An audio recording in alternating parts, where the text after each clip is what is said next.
Cyrus II of Persia, commonly known as Cyrus the Great and also called Cyrus the Elder by the Greeks, was the founder of the first Persian Empire. Under his rule, the empire embraced all the previous civilized states of the ancient Near East and expanded vastly and eventually conquered most of Western Asia and much of Central Asia, from the Mediterranean Sea and the Hellespont in the west to the Indus River in the east. Cyrus the Great created the largest empire the world had yet seen. Under his successors, the empire eventually stretched at its maximum extent from parts of Balkan and Eastern Europe proper in the west to the Indus Valley in the east.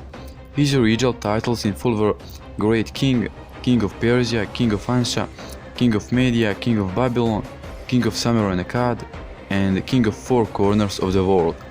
Cyrus the Great respected the customs and the religions of the lands he conquered.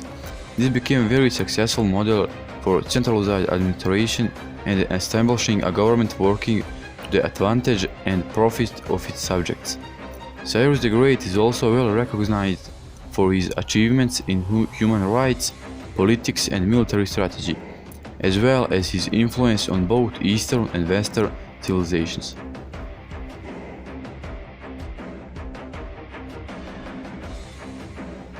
Alexander III of Macedon, commonly known as Alexander the Great, was a king of the ancient Greek kingdom of Macedon and a member of Argead dynasties. He was born in Pella and succeeded his father Philip II to the throne at the age of 20. He spent most of his ruling years on unpredicted military campaigns through Asia and Northeast Africa, and by the age of 30 he had created one of the largest empires of the ancient world, stretching from the Greece to northwestern India. He was undefeated in battle and is widely considered one of history's most successful military commanders. Alexander was awarded the generalship of Greece and used this authority to launch his father's planned Hellenic project to lead the Greeks in the conquest of Persia. He invaded the Persian Empire and began a series of campaigns that lasted 10 years. Following the conquest of Anatolia, Alexander broke the power of Persia in a series of decisive battles, most notably the battles of Issus and Gaugamela. He conquered the Persian Empire in its entirety. At that point, his empire stretched from Adriatic Sea to the Indus River.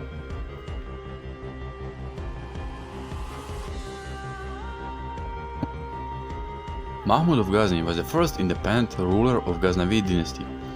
At the time of his death, his kingdom has been transformed into an extensive military empire, which extended from northwestern Iran proper to the Punjab in the Indian subcontinent, Khwarazm and Makran.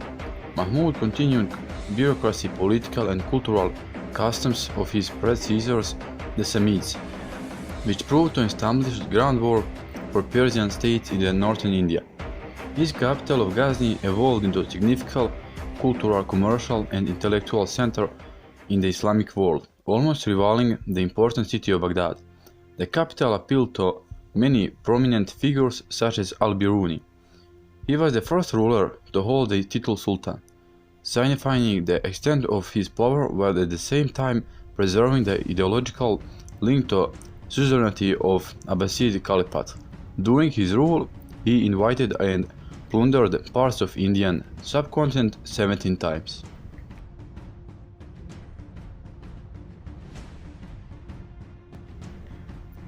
Attila, frequently called Attila the Hun, was the ruler of the Huns. He was also the leader of a tribal empire consisting of Huns, Ostrogoths and Alans among the others, in Central and Eastern Europe. During his reign, he was one of the most feared enemies of the Western and Eastern Roman empires. He crossed the Danube twice and plundered the Balkans, but was unable to take Constantinople.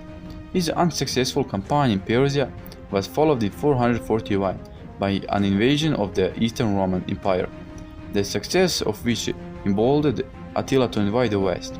He also attempted to conquer Roman Gaul, modern France, crossing the Rhine in 451 and marching as far as Orleans, before being defeated at the Battle of the Catalonian Plains.